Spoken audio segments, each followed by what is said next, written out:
Hey yo, it's Guido coming at you with a tank review of this has got a lot here, Progetto C50 Mod .66 Italian heavy auto reloader on the tech tree. So I finally got around to making this review. I finished up playing it, I don't know, probably a week and a half, but then the 122 TM and all kinds of stuff was going on. We got a marathon. So finally getting around to do the review on this thing, and overall I quite like this. I'm going to say this is a slightly above average tech tree tier 9 Italian heavy tank, or slightly above average tier 9 heavy tank overall for the tech tree variant. So we're going to do the standard stuff here.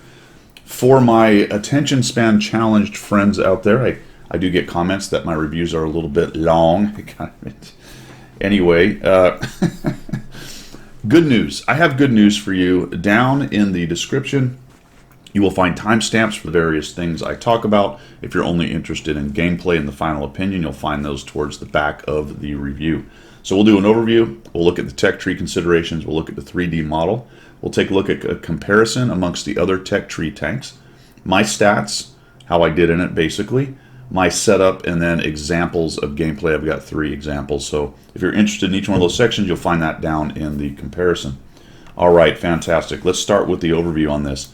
You know, this tank is like the Ferrari. This whole line is like the Ferraris of heavy tanks. You look at it and go, ooh, look at that big heavy tank. But I just want you to check this out. E75. Ooh, okay, that's much larger.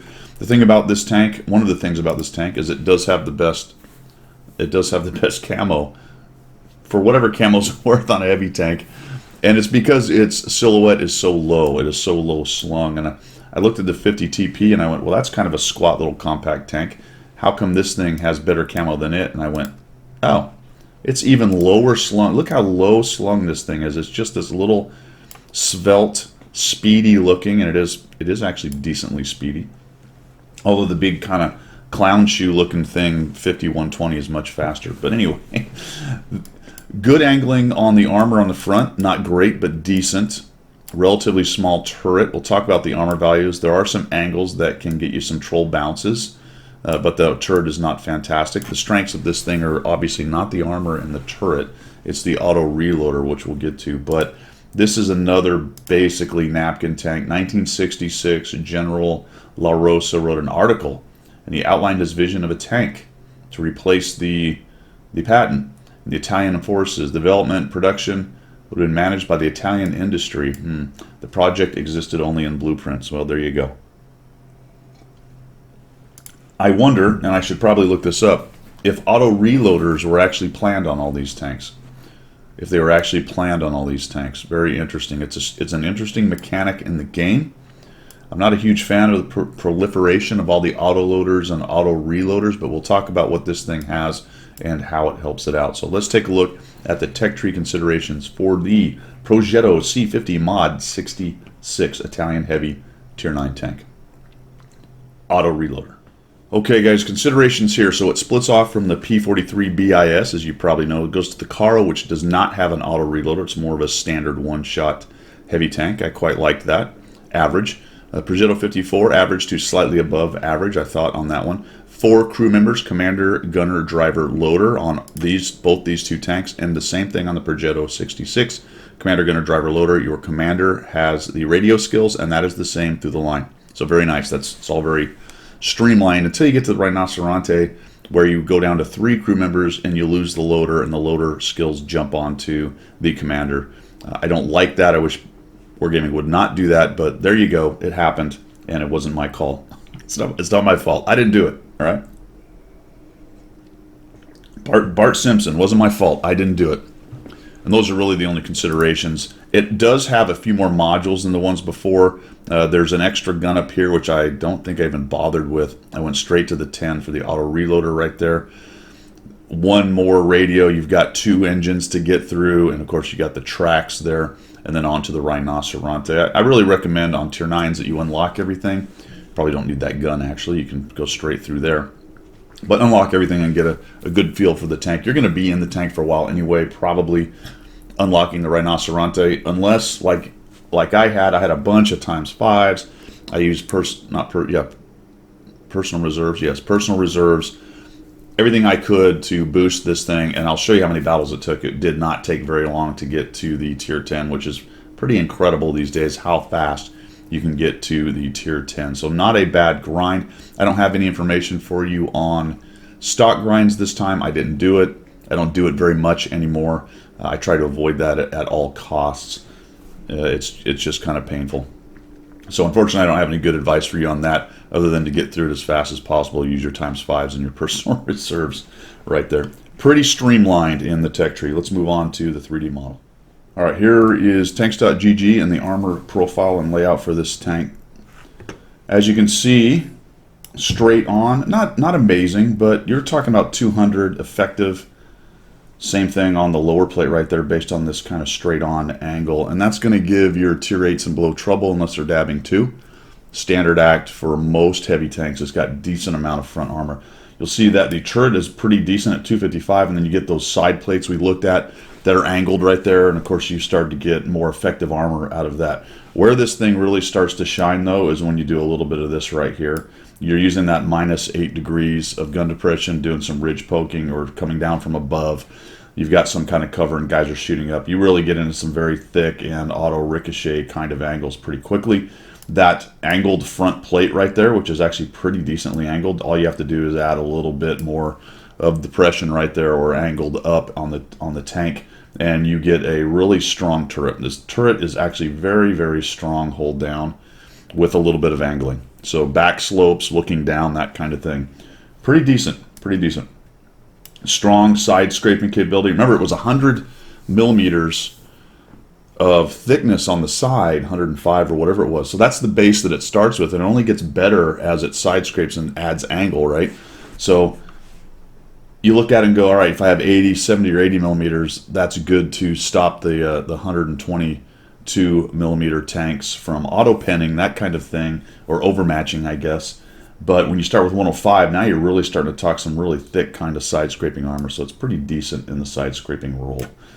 All right, let's move on to the next. Remember, for the comparisons, what I do is I strip off all of the buffs, so any of equipment, PRs, food, directives, food, whatever gives a buff, the crew skills perks. The only thing I have it set on is the crew is 100% and everything is a baseline on the tank. So I've got a good portion of the tech tree tier 9s, not all of them. I tried to keep the ones that were sort of fast. I shied away from the heavily armored ones for the most part, though there's a couple of those snuck in there just to get a quick comparison. But 400 alpha is at the low end, but remember, this is an auto reloader and you can have up to 3 shells ready to go at any one time. That's 100 or 1,200 potential right there. Although the intra clip is long at 3 seconds, as you can see down here, it will take a while to knock that out. So the reload total is 41.23.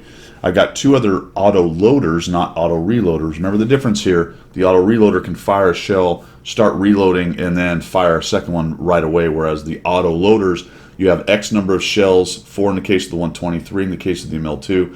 You can fire those, and then you have to reload the whole clip for the 34 seconds or 24, as it is on the ML. So slightly different, but as far as how much damage it can put down range, it's about, what, 1,200, give or take, with RNG and all that good stuff. Pen at 242 is actually on the low side, but it gets a good buff with its heat round, which gets up into 300. We'll look at it in a minute, but it's 303, 305, something like that.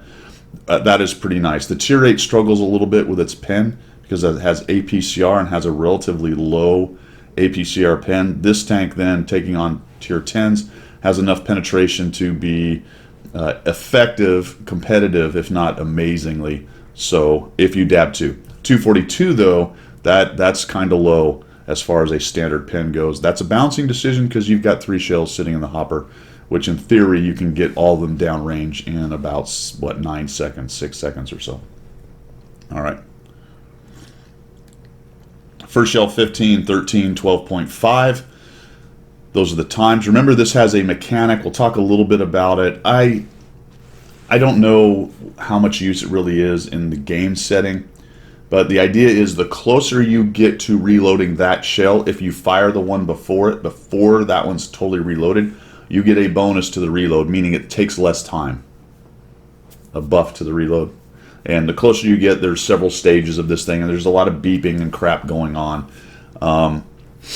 It is true that you want to try to be careful with how you manage the reload on this, but I would be careful about letting shots go just because I was managing the reload. If I was managing the reload for a specific purpose to get the amount of shells I wanted, for example, you're working a corner. You got a guy that is going to take 4 shells. You don't want to just jump out and shoot all 3 into him and then have a super long reload. You might, as you're playing peekaboo, put one into him, maybe a second one into him, and wait for the reload, whether it was 1 or 2 shells, however you did that. Wait till you had all 3 and then come around knowing he was a 2-shot and being aware that if one of them bounces or misses, I have the 3rd one to take him out. That's just one generic example of how you might want to manage a reload. But what I would usually find with a tank like this is I'm taking the shots of opportunity, and if it's there, I take it. With, in the back of my mind, being careful about, if it's smarter just to shoot one and then reload the other 2, I'll do that as well. But what you'll find with a lot of that is you can overthink it, and you will find yourself taking yourself out of the battle a little longer than you might want to. It's a bit of a tricky game mechanic to deal with. -9 on the gun depression is good. +20 is fantastic. The aiming time is right at the painful range. Anytime you get to about 2.5, somewhere around 2 is pretty comfortable. 2.5, that's feeling like a bit of a derpy gun, and you got a 1001, 1002, 1000, now I can fire kind of thing. Dispersion is average at 0.35. You'll see that most of these heavy tanks at this tier start off with pretty bad dispersion, and then you can work equipment to bring that down. Worst in class really for average DPM, even worse than the other auto loaders, but it is more flexible with the whole auto reloader thing we just talked about. So the bouncing factor there is you're going to have a slightly less DPM than some of these other guys. Hit points are okay at 1850, not top of the class, but not the worst. There's the armor, 130. You know what? I said 105. I'm sorry. I was completely wrong. I was looking at the wrong armor profile. It's only 70 on the side. It's only 70 on the side, so that's not nearly as good as I thought. Apologize for that. The 105 is on the side of the turret, obviously. So 130 on the hull, 195 on the turret. Again, straight on, the 195 is not that impressive. There is some angle, so you saw it got to 200 or so, 205, something like that, 220. Depending on how much angle. But once you start to get angle on it, you start to go hold down or peeking over from top to bottom kind of thing. It really does start to increase the effective armor on that. But still, it starts at a much lower number than a lot of these other turrets who can do very similar things. So the armor on this is not impressive, more situational, but it will get you some bounces. And even so, the 70 is pretty good at side scraping. I found it to be pretty decent at it. Okay, weight and load limit and all that good stuff. Specific power is pretty low at 1379, but it will get up and go. I felt it to be quite sprightly. To be honest, it felt more agile than 13.79. The soft stats may be pretty good on that, just the way it felt in the game, and it will get up and go 245. It's not as fast and agile as the Tier 8 was, a little more sluggish than that, but it will get you around as insofar as heavy tanks get you around. I think the traverse speed's pretty bad at 29, as is the turret. You'll find it to be a little bit sluggish in terms of rotating. I think I used an IRM to help myself out with a little bit. There's that concealment. For what it's worth, a heavy tank, okay, 7.14% right there. And the view range at 390 is actually competitive. Not at the top of 400, but it's certainly not 380. So that works out pretty nicely as well. So what do we have here? Well, it's a bit of a strange bird. It's a kind of a combination of a single shot and an auto loader with the auto reloader thing. It requires a good amount of care on how you manage your shots going down range. If you dab 2, it's very competitive in penetration. Otherwise, it's a little bit anemic. So there's some very large outliers, both in capabilities, both positives and negatives on this tank, that it can be a beast in the right situation, but it can get caught out as well with the auto reloader mechanic. Let's move on to my stats. So check this out, guys. It only took me 36 battles, and I may have even played a couple more to get to the Tier 10. Wow. Now that is not unlocking the modules. I did that all with free experience. But for the baseline grind from all modules unlocked to the Tier 10 was 36. When I first started playing, it was 120, 150 in a Tier 9 to get to a Tier 10.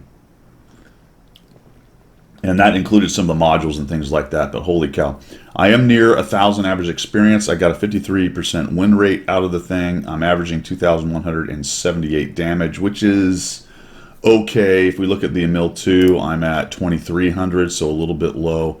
If we look at, let's get to another heavy tank that I liked quite a bit. The M451 was at 2,400. So that DPM and my relative mediocre ability to leverage the auto reloader at this point kind of keeps my DPM down. Now, I'm only at 36 battles, so I figure I'll get a lot better at this as I go and learn how to work the auto reloader a little bit better. 76% win rate. Battle survived is a little low, actually, so it looks like I am tending to get caught out. It does not heavy tank.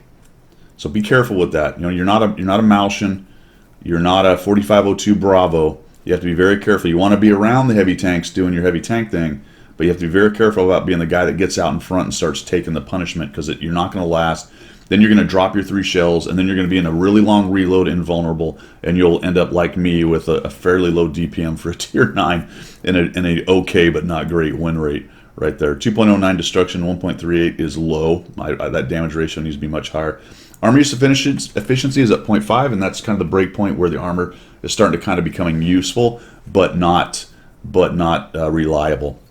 So around 1.0 is reliable, useful at 0.5, situational down below there, all the way down to 0, where you just don't have any.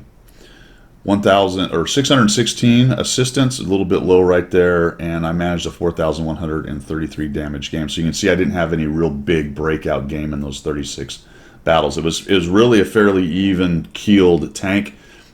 I'll show you a couple games here where I did okay, but no really big breakout games, just kind of average damage the whole way. And you're going to find that really with auto loaders and auto reloaders. Almost anybody can get there and get a couple shots down range and get their damage. The question is, can you stay in the game to the mid to late with one of these tanks? That's what's hard about the auto loaders and the auto reloaders. And as you can see, mixed results for me. I didn't do that too well. So let's take a look at my setup.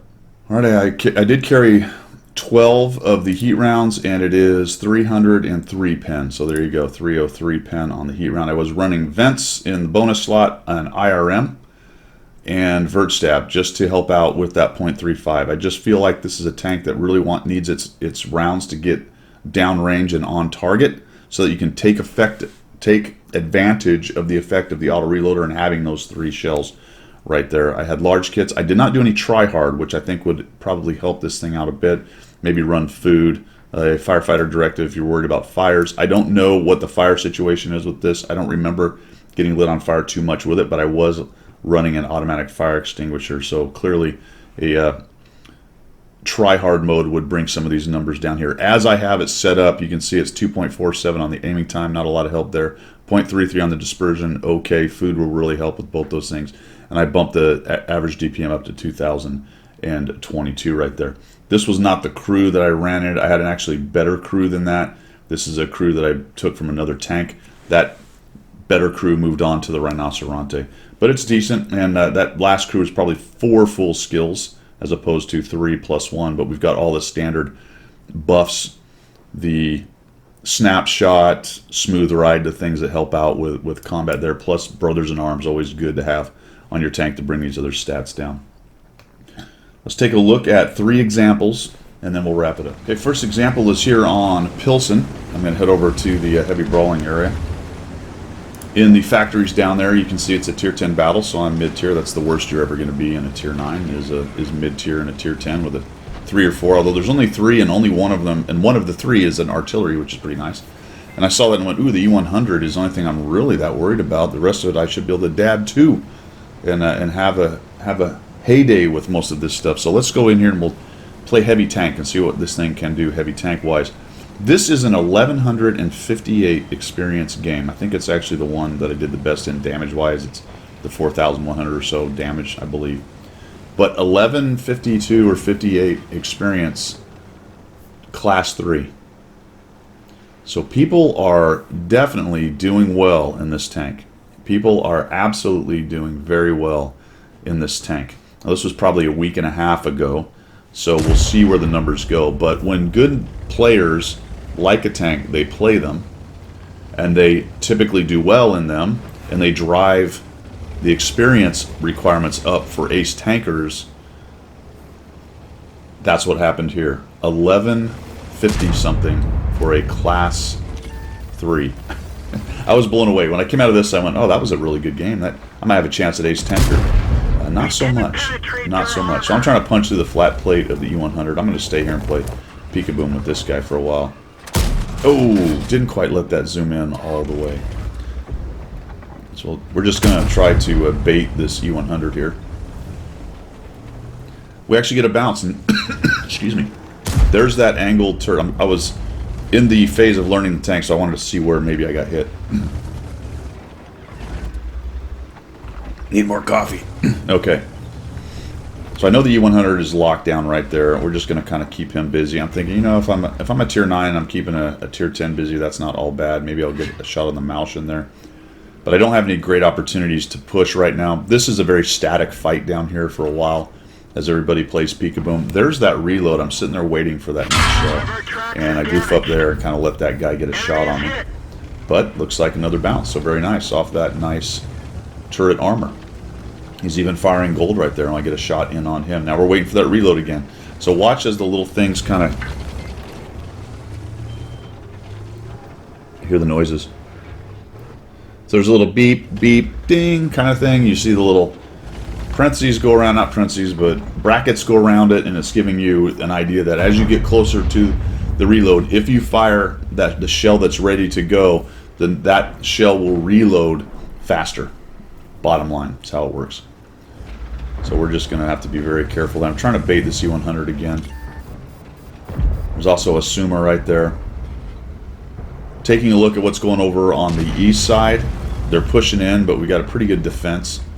And it's only 1-to-1. So I'm able to come out. I see him back up, so I'm able to come out and actually zoom in. So if he does show up, I'll be ready to fire. So he's messing around with somebody right there. I see the Progetto and the other tank behind me. I'm thinking, okay, here comes the U100. He's going to poke again. Maybe we can get him right. Nope, that was kind of bad on my part. So I take that shot. Look how fast the second one reloads. We're just about to get the third one back in. There we go. So we'll hang out. Again, this is a very static fight right here. But we've already tanked 1,050 damage with a pretty decent turret with good angles right there. Down goes the Progetto 54 who pushed in foolishly. We'll just wait maybe here again. Here he is. So let's try to get that flat plate again. Finally, we punch one right through. A little bit of a low roll at 395. That's all right. Waiting for that shell to come back in. There it is. Suma takes a big hit. Watching over on the east side. Now thinking about trying to sneak out for another shot onto the U100. Probably saw us there. Yep. I'm also sort of trying to bait the Suma or whatever it is that's sitting over there. It's, what is it, the Malshin and the other tanks. Maybe they'll come peeking around, give me a shot as well.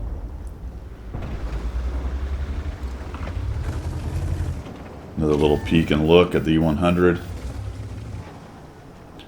4-4, 4-5 now. East side's starting to win, so that's good. I'm watching that going, all right, pretty soon we should have some guys coming around from the other side and pressuring them. They're starting to lose guns and starting to lose a bit of map coverage. We're taking back the map coverage we lost over on the east side. There's the Malshin able to punch through his face with the 303. So you can see the gold round being a heat round is quite helpful in situations like this. He actually does a mistake and actually takes a shot early. Nice little twist on his turret right there, or I got into his mantlet. And this is a case where I'm just going to, he just keeps letting me do this. So I'll just sit there, and there you go. I just dropped 3 shells right in a row. I have a reasonable expectation I'm not getting pressed based on how we have them kind of locked down. They're not able to come across, so the Malshin is now making a move. And because he's doing that, I'm thinking, well, maybe I can actually get a shot with this one shell that I just got ready. But it doesn't look like we're going to quite get there. So I took that opportunity to go bam, bam, bam, come back, and now we're in it for the long run to get this thing reloaded. Now, one thing I want you to pay attention here is one of the problems with the auto reloaders and autoloaders in general, especially if you get off sequence on the number of shells you have. Notice I'm only ever going to get 2 shells in the auto reloader here because I only had 2 heat shells left. Bit of a rush shot there. So really I need to use this, or I need to hurry up and click C and or click 1, press 1 and reload the regular AP shells right there. And I'll be honest with you, I don't remember if I noticed. I think I did. I knew I wanted to try to get this shot, and I want to try to get it on the E100 here if I can. There we go. I hit him. No pin, and now it just automatically goes over to the AP. We're at 2079. Still watching the east side, hoping that they will clean up over there, although they are facing a couple tanks, and I don't know what their hit point status is, so they may or may not win over there. Now trying to figure out, hey, is there any way we're going to be able to push in on these guys? Can I sneak by the U100 and not eat a big shot? Doesn't look like it. He's pretty much just still there. And then the Progetto 54 gets a piece of me, and that is a bummer. But he's moving up, makes a big mistake, and dies. So it looks like he was trying to change the fight a little bit, get up there and get a different angle. Down goes our Carnarvon AX. And it looks like we've won up in the northeast, so that's good. And I'm still trying to figure out how I might be able to take down this E100, if at all. Little reverse side scraping right there. The problem with this position that I'm in is this. It's hard to get away from if someone's just locking you down right there. That U100 just is content to sit there. I'm trying to bait his shot, maybe get a bounce or a miss, and then I can move on.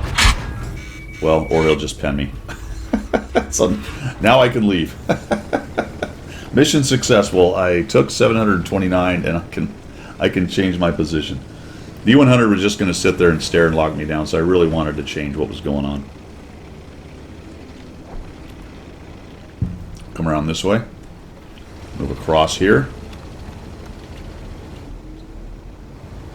Over to the factories, and I'm doing this precisely because, one, I was locked down by the E100. I wasn't going to pin him. I'm out of gold, right? So I've spammed all the gold I have. And the northeast won, and it's starting to flex over, and so we're going to get him in a bit of a crossfire. I want to get in a better supporting position where I can come around here and help these guys out. E100 went in and fired. That gives me an opportunity to come around the corner right here. That raise, that slag pile, stops the Type 61 from hitting me. And now I've got guys in here, and I'm looking, all right, let's see if we can get in here. Checking the gun on the E100, he's looking at me. Thought he might press me, but he's got a 4502 behind him. He turns his gun, and we're able to sneak in and get a shot. But unfortunately, he kills my buddy. That guy stays there, gets killed by a crossfire, which is exactly why it's nice that the Barras grill and my Type 61 are coming this way. Now I need to back out because the C100 he's trying to figure out. I am a one-shot to him, especially if he high rolls a little bit. So I do want to be careful with him. I don't want him to take me out. The object's a bit behind me, and I've got 3 tanks in here. So I'm waiting for the reload, and this is tricky. I mean, he can easily take me down. I thought, oh, maybe he is going to come out, so we'll just come in here and wait for a shot. Is he coming? Don't know. The VK's behind me, object's right with me as well. We got somebody applying cap pressure. I can't stand that, but okay. And then I noticed that the E100 backed up, but I can't quite get to the 7502. This is still dicey in here, folks. I can pretty easily be taken out by these 2 heavies. The E100 fired, so that gives me an opportunity to sneak in and get 1 shot on him.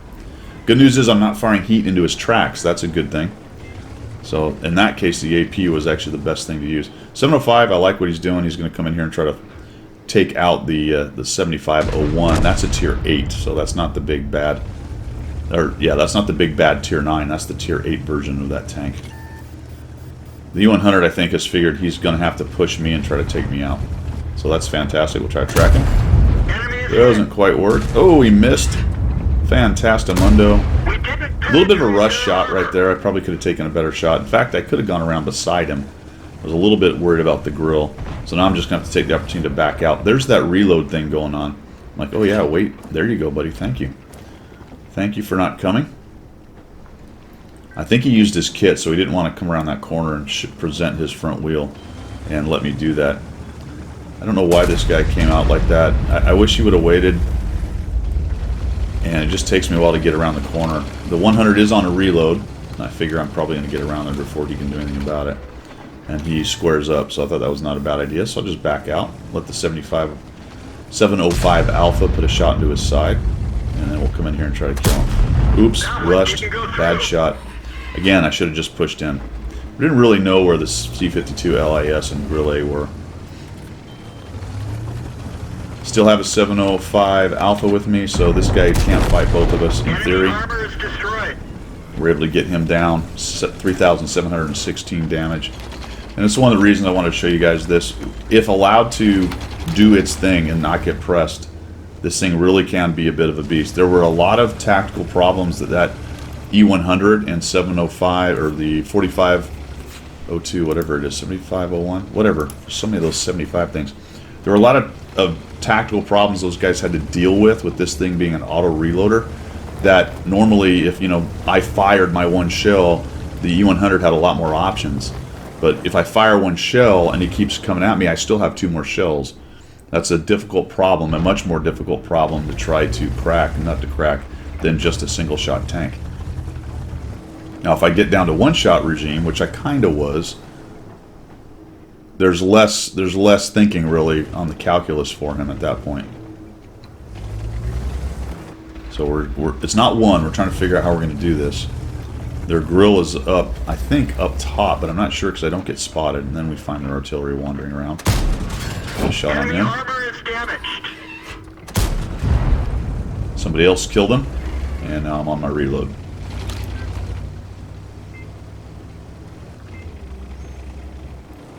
Push on in. Where's the CS52? Is he hiding over here? I don't know. Guy hasn't been seen for a while. I think he's... I don't remember where he was. Was he in this corner? Oh no, he actually... Yep, I forgot about this one. Yeah, I know where he is now. This was actually pretty funny. We'll just speed this thing up. Because we got to figure this out, man. Where is this guy or we're going to lose? We come all the way around here and he kills one of our guys. And I thought this was a loss, to be honest. I don't know if we have enough time to get on, so I'm heading cap. We'll just try to do this. The Type 61 says, screw it, let's go find this guy.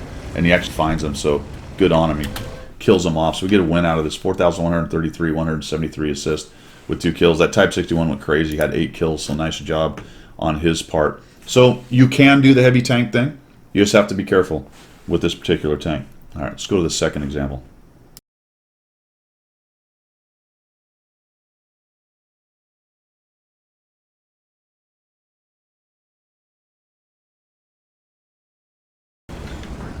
Second example, I'm top tier in a 2-tier battle, and this is another example of being allowed to do my thing with the auto reloader. You can see I'm already reloaded coming into the edge of town. We got a bunch of guys up on the hill. A couple went over to the west and a couple over to the east. Not a bad actual deployment on this map, and we got a good chunk of our heavy stuff in the middle. Pretty standard for how this particular map can be won. They sent a couple guys down into the, I don't know, swamp bottom, I guess, over there, over by the dead ships, over by the beach ships. And we have enough up on the west side that we shouldn't get completely flanked early. You still have to watch for those shots, because that's what I'm worried about right there. You got the Renegade up top there. Then the E50 sees me, and I'm thinking, uh-oh, how many guys are up there? Well, we're about to find out. There's at least that guy and somebody else. So the STA-1 takes a shot. And that's the danger of that corner right there. If you get spotted, they're going to start taking shots at you. It's a place I sit quite a bit as well. For the shot, I think that one actually hit based on the damage. And wow, 2 of us hit him. And I don't know if did the IS-3 version 2 or 2-barrel shoot both shots. He may have. The poor STA-1 though is back in garage. Have fun in garage, nerd. That's what the Cabbage Patch commander says at that point. Probably the best I can do on that corner, to be honest. All I'm going to do is continue to get spotted. So we're going to move around here. I would like to try to find out what's going on over here in the flats. Because if I can help this Lance and C clean up what's over there, we'll have more options on this corner. So we see the E75. He's going to spot me. A little bit dangerous here because I am sort of asking to get shot in the side by something that might be down in there. I am pretty well covered up by the stairs, but there's also 2 artillery, so this is not my favorite position.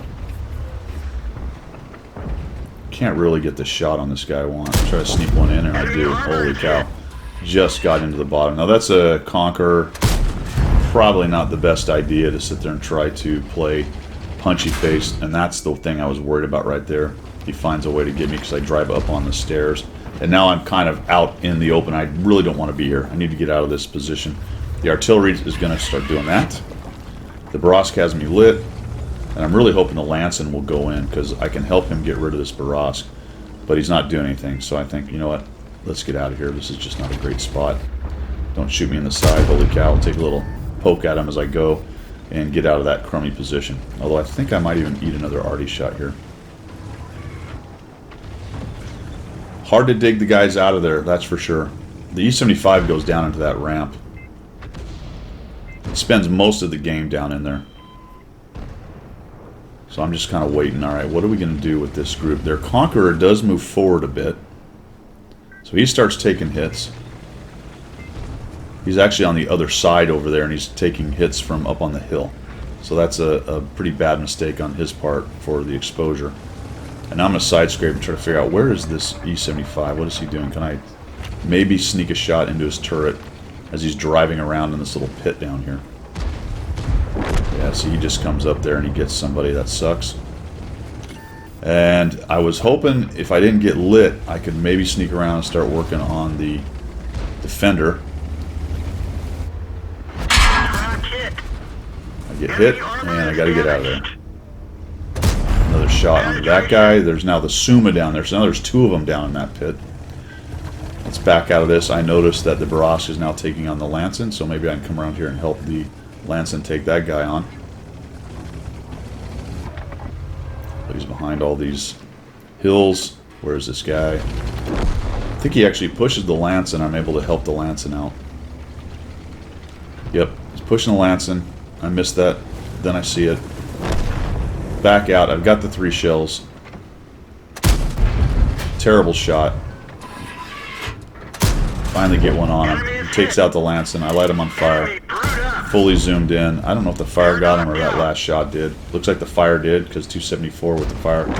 Down he goes, and we've created a little bit of an advantage for ourselves. We got 6 and 4. Probably okay over on the east side. I don't think there's really anything over there. The Hawk 30 is a problem. He might be working his way through there, but we got good old Camping Boy back there, the Super Pershing and the WT, and finally the Super Pershing moves forward. Would have been nice if we'd have done that earlier and maybe helped our whatever the hell it was over there. 14.5. Yeah. Helped our Lancin C. Would have been nice if we'd have gone in there and helped the Lancin C stay alive. So just a methodical, keeping the tank alive, coming out with the shots when you have them, trying not to rush in and go, I am the autoloader and I'm here to clip you out.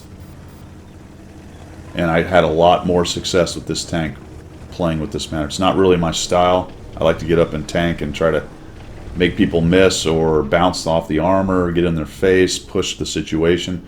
This tank just has trouble with that. It does really nicely that one area that you come out, that one time you're able to come out and just like lay it on them, but pretty quickly you're out of shells. Now, I try to knock that building down, but there's 14 of them in there. And I'm firing heat, which is not really helpful. So I get no shots on this guy. I remember thinking right here, like, my God, I didn't realize there was that many buildings and crap in the way right there. I might have had a better chance with AP because the heat was getting detonated on the buildings. So that was a wash. Come back here. I really don't want to duel the Sturb that's bushed up down there. If I get spotted by either one of these guys up here in the city, or maybe the Hawk 30 is moving through the swamp back there, then I probably don't last very long between the two of them, plus the two already. We sort of lost in the middle here, so I figure, well, let's come around this corner and let's kind of see what we got going on over here with that E75 and his buddies. What is he doing? There he is. Oh, that was a good opportunity. Bit of a bummer. The arty actually hits him in there, which blew my mind. Guy takes a bad shot, bounces off the wreck. Which is why I'm... Yep, there's my arty buddy. The FV puts a thump on me. One of our tracks is damaged. Really, I think my best bet may have been to tuck up against the wall over here on the left side. The question becomes, if I do that, is the already back in here, right, at A0? Then he'll be able to just rain on my parade. That one seemed to be more over about A7 or so, based on the angle that that shot came in. So it's just myself and a Progetto hanging out here right now. We got the IS-32 in the back. We have locked down for the moment the west side. There's the Hawk 30. That is the guy I was worried about. I kept wondering if he'd be moving through this swamp over here. What I really want to do is peel this E75 out of this position. There's also an E50 running around as well in the Progetto 54. I get lit, and the last thing I want to do is allow the Artie to take a bunch of hit points off of me. Their Renegade is still up on that side over there. The Sturb is I don't know where, which leaves an ISU unaccounted for out there somewhere. And that makes me think, okie dokie, I know what's going on here. I know what's going on here. Is it the Hawk? Did he come back around? Or is the Sturv moving through the middle? More than likely the Sturv. The Hawk was over there, but he could have come back. That's what I was worried about, though, because over here now, somewhere in this area over here, and I just clicked on it on the map during the game, there's somebody in those bushes there, and that's going to be a problem. So I'm really kind of locked down in this little lane right here for the moment. Can't quite get a shot on the U-75. Waiting for him to maybe poke. I've got 3 heat shells. I should be able to get through his turret with the heat shell. At least I have a chance to do so. But he doesn't really show up. He doesn't really show up. And you know, this is my problem with this kind of gameplay. It's just, to me, it's so boring. I'm just sitting behind corners and taking little pot shots at people and zooming in on pixels to get that. I just, it's not very dynamic. Down to 2 shells in the heat. I can see the Bat Chat 12T starting to move around. And I don't know where the hell he has been the whole game. So right now I'm trying to find out, does this guy see me? Or is he? We just poke out to there. Did he see me? Doesn't look like it. Alright, so he must be a little bit further along. Is he? Aha. He's right about there. Just take a little quick shot. I just shoot the heat shot because I only had 2, and now I'm going to go back to AP so I can get all 3 shells. Everyone's clicking there. We all know there's somebody in there. And now I'm thinking, okay, Bat Chat, let's do it. Let's clear out the swamp area. We know someone's in there. The question is how many someone's. Is the Hawk over there now? Is the ISU somewhere in there? Is it the ISU? I don't know.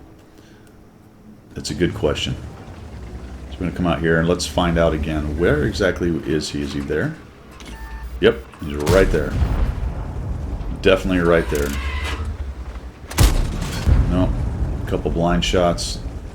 This is a fairly shell-limited tank, so you don't want to take too many blind shots like that. Unfortunately, the 12T started moving right when I had no shells ready. So he moves in. There. Holy cow. It was the E50. That blew my mind. I didn't want to give it away, but it blew my mind. Like, okay, holy cow. How did the E50 get that far through those bushes and not be seen? Well, it doesn't matter because he did. Their GW Tiger P dies. That was huge. We actually start to win over on the west side, so that's a good thing. Bat Chat is up in there. Now I'm going to come in and support him. Am I going to see anybody there? No, doesn't look like it. All right, 12T, let's do it. Let's do it. You move in. I'll come to this corner. What do we got? Oh, look at this. Down that guy. Boom. Enemy armor is damaged. Get another one. Boom. Enemy There's the armor Hawk is 30. destroyed. Fantastic. Keep working on him, buddy. So there were 3 of them over the... Ouch. There goes... So much for the Hawk 30. And now we're starting to break this thing open. Look at this. Oh, we even get a shot from that. 3,318. Stupid building. I need to drive up, but all of a sudden we find the E75 getting pushed by the Progetto 54. Had I to do this over again, I would have gone straight at the E75 and helped that guy take that guy out. I was thinking I was going to be clever and come around, but he starts to get swarmed by it. Looks like the Udez is moving in, the IS-32, the WT. So even campers at some point realize that you're winning. Usually in a situation like this, all of a sudden they're rushing forward and brave, attempting to get their shots. Would have been nice if they had actually been in position much earlier. E75 is there. I don't think I get a shot on this guy. What I wanted to do was drive on top of him, but he gets annihilated. The Udez does the right thing and jumps in on top, and it's cleaned up on aisle 2. All right, let's move on to the third example.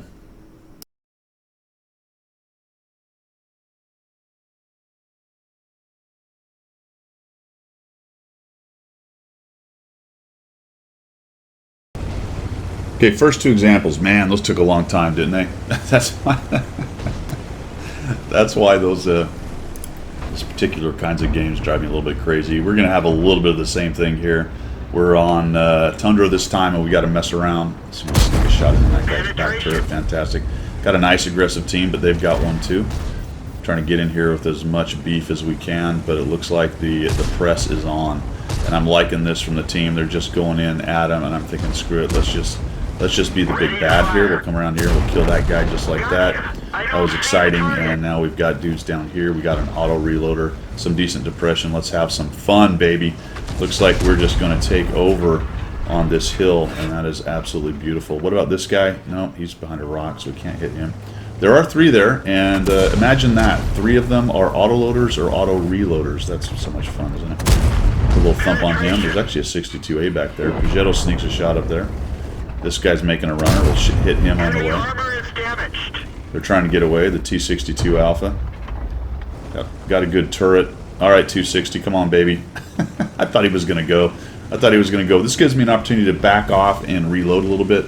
Kind of got some action going. We took the crowbar and just stuck it right in their heart here and started opening up the armored side of their team, and now we're just going to flow through and start massacring things. T62A. I think I should get another bounce on this guy. Nope, I only get one shot. Maybe there's a bounce here, I don't remember. Nope, get another shot. Go for the ram. There we go. Somebody kill him so he doesn't shoot me again. Thank you. And we're at 2,349. Autoloaders and auto reloaders and wolf packs, supporting wolf packs, that's the kind of thing. Just take a look at this game though. How many did we have? We have the 5120, myself, the Progetto, the Pantera, the Skoda, all autoloaders or auto reloaders. Ouch. T30 took a piece out of me. But that was nice. Actually, he bounced. Did not notice that.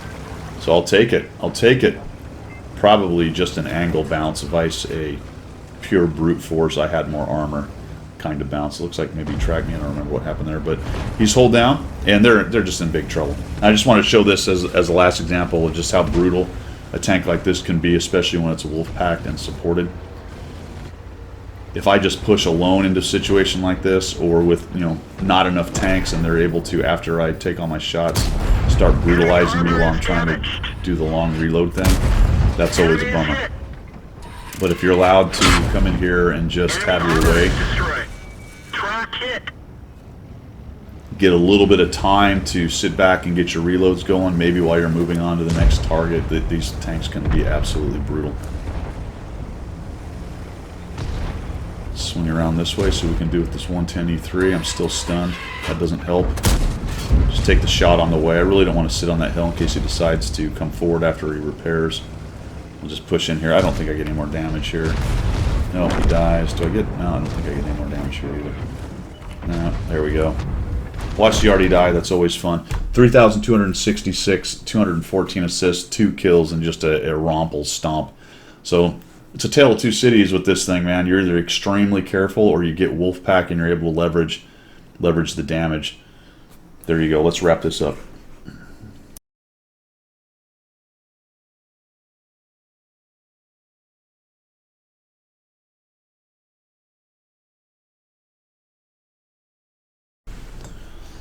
Alright guys, that is it for my review of the Progetto C50 Mod 66 Auto Reloading Tier 9 Italian Heavy Tank. Auto Reloader.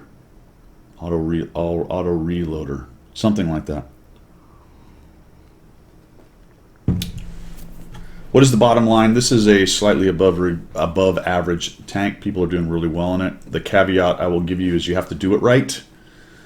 I have had mixed results on doing it right. But when played correctly, this thing is a monster.